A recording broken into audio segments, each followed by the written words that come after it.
के कोलाहल से बहुत दूर, जहां डामर की सड़कें पतली होकर खेतों में खो जाती थीं, विहान, सौम्या और नीरज अपनी पुरानी धीमी बैलगाड़ी में हंसते बोलते सफर कर रहे थे। अरे यार, ये मानचित्र भी ना कह रहा है बस 10 किलोमीटर और, पर मुझे तो यहाँ रास्ता नहीं, सिर्फ ऊबड़ खाबड़ खेत दिख रहा। अरे चिल कर विहान, ये देहाती रास्ता है। देख, नक्शे पर सीधा रास्ता दिखा रहा है, गांव का रास्ता है, भटकेगा नहीं। बस थोड़ी देर और, फिर पहाड़ी कुटिया में बढ़िया शाकाहारी पकवान मिलेगा। तभी सौम्या ने डरते हुए कहा, तुम दोनों को खाने की पड़ी है। जरा बाहर देखो, कितनी देर हो गई, एक भी मशाल, एक भी झोपड़ी नहीं दिखी। मुझे बहुत अजीब सा लग रहा है। यहाँ का सन्नाटा सामान्य नहीं है। बैलगाड़ी एक बड़े पत्थर से टकराकर रुक गई। बैल हाँफने लगे और गाड़ी का धुरा टेढ़ा हो गया। विहान ने बार बार बैलों को हाँकने की कोशिश की, पर वे टस से मस नहीं हुए। धत तेरे की, लगता है धुरा टूट गया। रात देख रहे हो, अब हम सच में फंस गए हैं। यहाँ तो दूर संचार का भी कोई साधन नहीं है। शांत हो जाओ। वो देखो, दूर साल के पेड़ों के पीछे एक मध्यम सी रोशनी टिमटिमा रही है। चलो, जरूर कोई गांव या हवेली होगी। मदद मांगते हैं, यहां रुकना ठीक नहीं। तीनों ने जल्दी से बैलगाड़ी को किनारे रोका और नीचे उतर आए। जैसे ही उनके पैर जमीन पर पड़े, जंगल में अचानक एक अजीब सी खामोशी छा गई। ऐसी खामोशी जिसमें उनकी सांसों की आवाज भी साफ सुनाई दे रही थी। बैल थकान से हाँफ रहे थे और आगे बढ़ने को तैयार ही नहीं दिख रहे थे। मजबूरन तीनों ने एक दूसरे को इशारा किया और उसी टिमटिमाती रोशनी की दिशा में जंगल के अंदर की ओर चल पड़े। हवा में हल्की ठंडक और मिट्टी की पुरानी भीगी गंध फैली थी। रोशनी कभी तेज होती, कभी धीमी, मानो कोई उसे हिलाकर रास्ता दिखा रहा हो या छिपा रहा हो। सूखे पत्तों पर उनके कदमों की चरमराहट साफ सुनाई दे रही थी। चारों तरफ सन्नाटा ऐसा था जैसे पूरा जंगल उनकी चाल को गिन रहा हो। फिर भी अब उनके पास उसी रोशनी का पीछा करने के अलावा कोई रास्ता नहीं था। वे धीरे धीरे घने पेड़ों के बीच गहराई में उतरते गए। आधे घंटे की मशक्कत के बाद तीनों एक टूटी फूटी पुरानी हवेली के सामने पहुंचे। हवेली बहुत पुरानी थी, दीवारें जगह जगह से उखड़ी हुई थीं। खिड़कियों के शीशे टूटे फूटे। बोर्ड पर लिखा था, पुश्तैनी हवेली, शांति कुंज। मुख्य दरवाजा खुला था, पर अंदर घना अंधेरा। ये तो कोई पुरानी हवेली है। नीरज, यहाँ कौन मदद करेगा? मुझे अंदर नहीं जाना। ये जगह बहुत भयावह लग रही है। सौम्या, बाहर ठंड बढ़ रही है और ये इलाका जंगली लगता है। बस रात काटनी है, सुबह होते ही कोई लुहार या कारीगर ढूंढ लेंगे। चलो। वे तीनों हवेली के अंदर चले गए।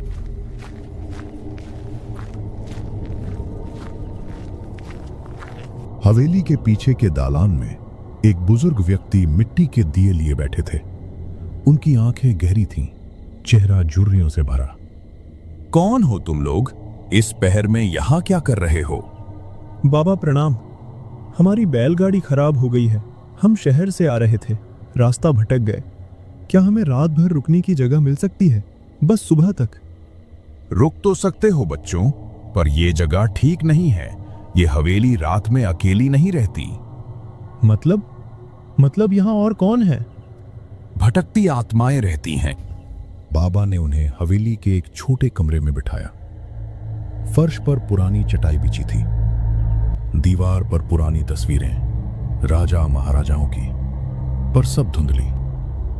बाहर हवा जोर से चल रही थी। पेड़ों की शाखें खिड़कियों से टकरा रही थी। भटकती आत्मा? वो क्या होता है बाबा?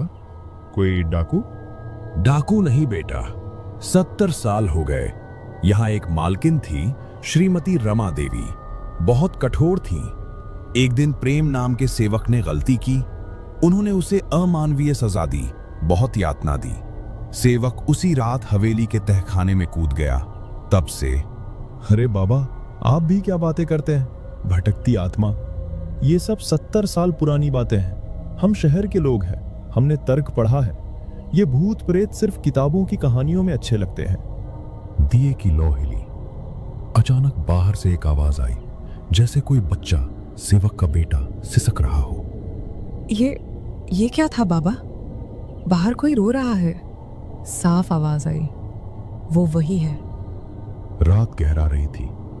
बाबा ने कहा कि वो बाहर आंगन में पहारा देंगे। तुम तीनों कमरे से बाहर मत निकलना, चाहे कुछ भी हो जाए। इतना कहकर बाबा वहां से चले गए। तीनों कमरे में अकेले थे। मुझे यहाँ एक पल भी नहीं रुकना है। अजीब सी घुटन हो रही है। तुम्हें नहीं लग रहा? सोने की कोशिश कर सौम्या, बस कुछ घंटे और, सुबह होते ही हम निकल जाएंगे। ये सब बाबा की कल्पना है और कुछ नहीं। तभी दीवार पर एक छाया हिली, एक लंबा विकृत सा साया, जैसे कोई उनके बीच खड़ा हो। सौम्या की दबी हुई चीख निकली। वो देखो, दीवार पर कोई है। साया गायब हो गया। दीवार साफ थी, सिर्फ पुरानी धूल। कहां? कुछ नहीं है। देखो, सिर्फ धूल है। तुम बस डर रही हो और कुछ नहीं। नहीं, मैंने साफ देखा। वहां पर साया था। देखो सौम्या, वहां पर कुछ भी नहीं है। तुम बाबा की बातें सुनकर डर रही हो। अब चलो चुपचाप सो जाओ। हम 3 सुबह यहां से निकल जाएंगे सुरक्षित। और वो तीनों अब सोने लगे और कमरा अचानक एकदम ठंडा हो गया था। आधी रात को विहान को प्यास लगी। पानी का कलश बाहर आंगन में था। वो धीरे से उठा ताकि सौम्या की नींद न टूटे। दबे पांव वो बाहर चला गया। विहान जब बाहर आया, बाहर बाबा नहीं थे, सिर्फ उनका दिया जल रहा था। उसकी लौ अजीब नीली पड़ गई थी। अचानक उसे लगा कि कोई उसके ठीक पीछे है। उसने मुड़कर देखा। एक छोटा सा लड़का, मैले कपड़े पहने, गलियारे के अंत में खड़ा था। उसकी आंखें, वे सिर्फ काले गड्ढे थीं। मालिक, मुझे बहुत तकलीफ हो रही है। लड़का धुएं की तरह गायब हो गया। विहान ये देखकर घबरा गया और वहां से कमरे की तरफ भागा। विहान दौड़ता हुआ कमरे में आया और जोर से दरवाजा बंद कर दिया। मैंने उसे देखा। वो सच है। किसको देखा विहान? क्या हुआ? वही सेवक का बेटा जिसकी बात बाबा ने की थी। मैले कपड़े, काली आंखें। हे भगवान, वो यहीं बाहर था। क्या बकवास कर रहा है? तूने भी? बकवास नहीं है। उसने मुझसे बात की। कहा, मालिक, मुझे बहुत तकलीफ हो रही है। ठीक है। अब कोई बाहर नहीं जाएगा। हम सब जागते रहेंगे सुबह होने तक। तभी बाहर से फिर वही रोने की आवाज आई, पर इस बार ठीक दरवाजे के बाहर। सुबह होने में अभी देर थी।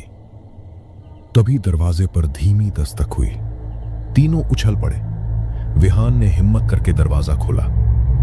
बाबा के हाथ में एक पुरानी मुड़ी तुड़ी पांडुलिपि थी। ये लो, ये मालकिन रमा देवी की दैनंदिनी है। मुझे उनके पुराने बक्से से मिली। इसमें शायद उस रात का सच लिखा हो। पढ़ो, शायद समझ सको कि वो क्या चाहता है। वह तीनों चटाई पर बैठकर दैनंदिनी पढ़ना शुरू किया। दैनंदिनी में लिखा था, आज मैंने बहुत बड़ी गलती की। प्रेम को बहुत मारा। वो रोता रहा, कहता रहा, मेरी गलती नहीं है। मैंने गुस्से में कहा, तहखाने में जाकर सोचो। वो गया। सुबह उसका शरीर नीचे था। मैंने किसी को नहीं बताया कि मैंने उसे तहखाने में भेजा था। सौम्या की आंखें नम हो गईं। ये तो बहुत भयानक है। मतलब बाबा, ये सब सच है? वो सेवक, वो मरना नहीं चाहता था। सच है बेटी।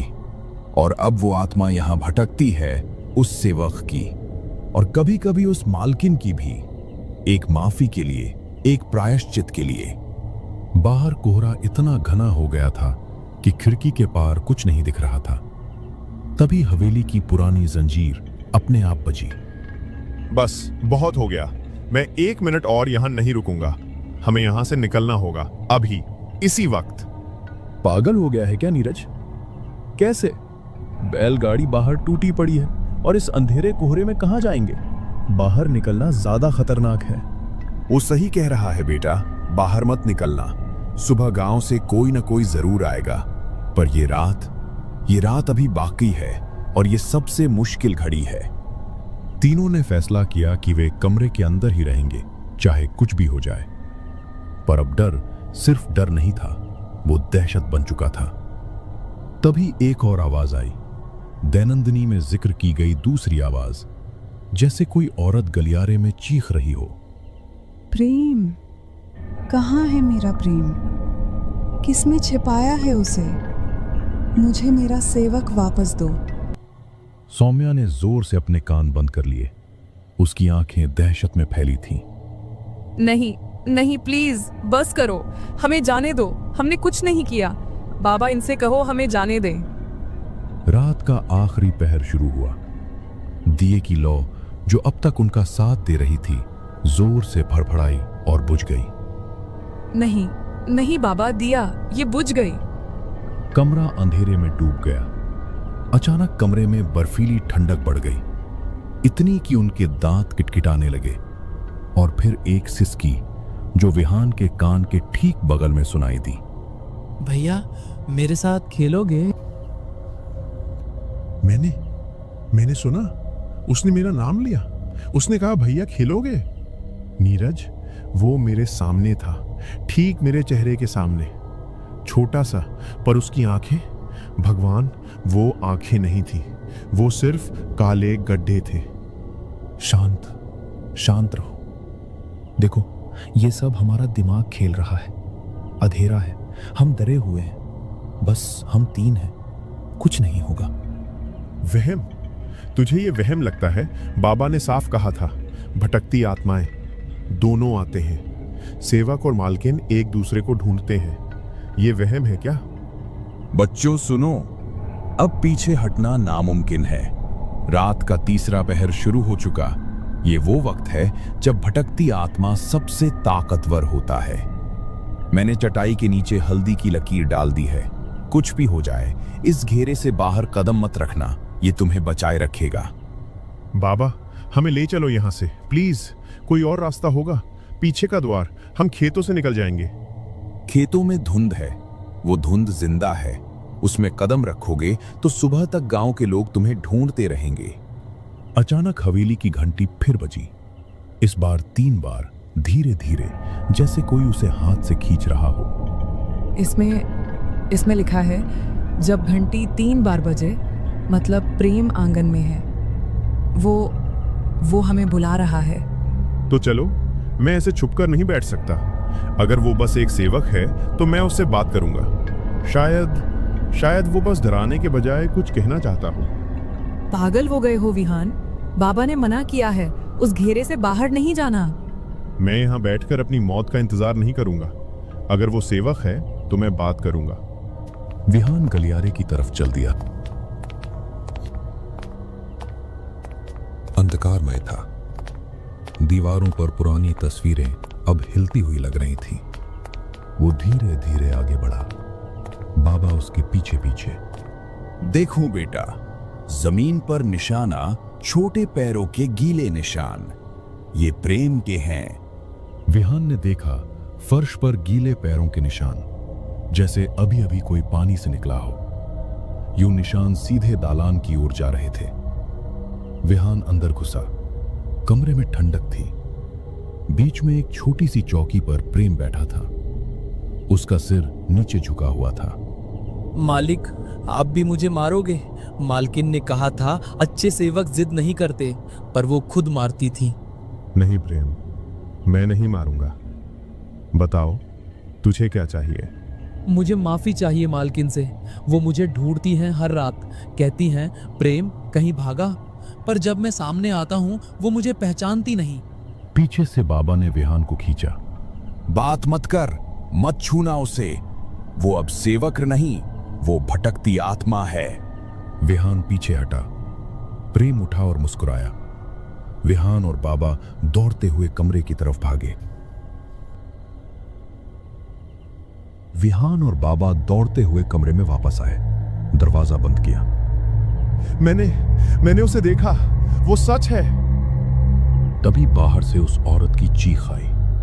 प्रेम, दालान में आओ अभी।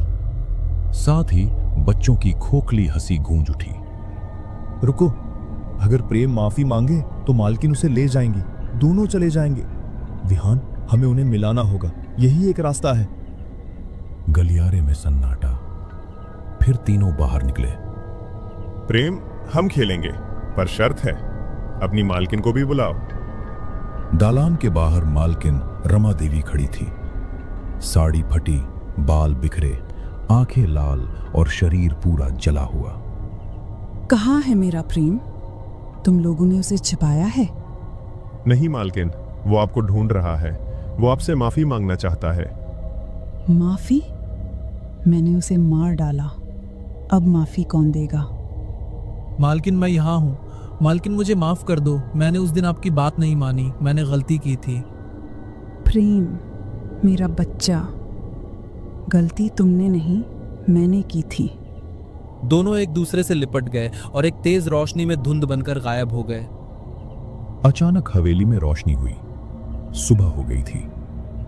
जैसे ही सूरज की पहली किरणें हवेली की टूटी खिड़कियों से अंदर आईं, रात का सारा खौफ छूटने लगा। प्रेम और मालकिन रमा देवी जा चुके थे। सुबह हो गई बच्चों, भटकती आत्मा चली गई, अब तुम जा सकते हो। तीनों थके हारे कांपते हुए बाहर निकले। बैलगाड़ी वहीं खड़ी थी। ये कैसे हो सकता है? ये तो बिल्कुल ठीक लग रहा है। कल रात ये टूट गया था। विहान ने एक पल भी नहीं गवाया। वो बैलगाड़ी पर बैठा, उन्हें हाँका। जो बैलगाड़ी रात भर बेजान पड़ी थी, वो एक झटके में चल पड़ी। विहान ने बैलगाड़ी तेजी से दौड़ा दी। किसी ने पीछे मुड़कर नहीं देखा। वे उस डरावनी हवेली को हमेशा के लिए पीछे छोड़ते हुए तेजी से शहर की पक्की सड़क की ओर बढ़ चले।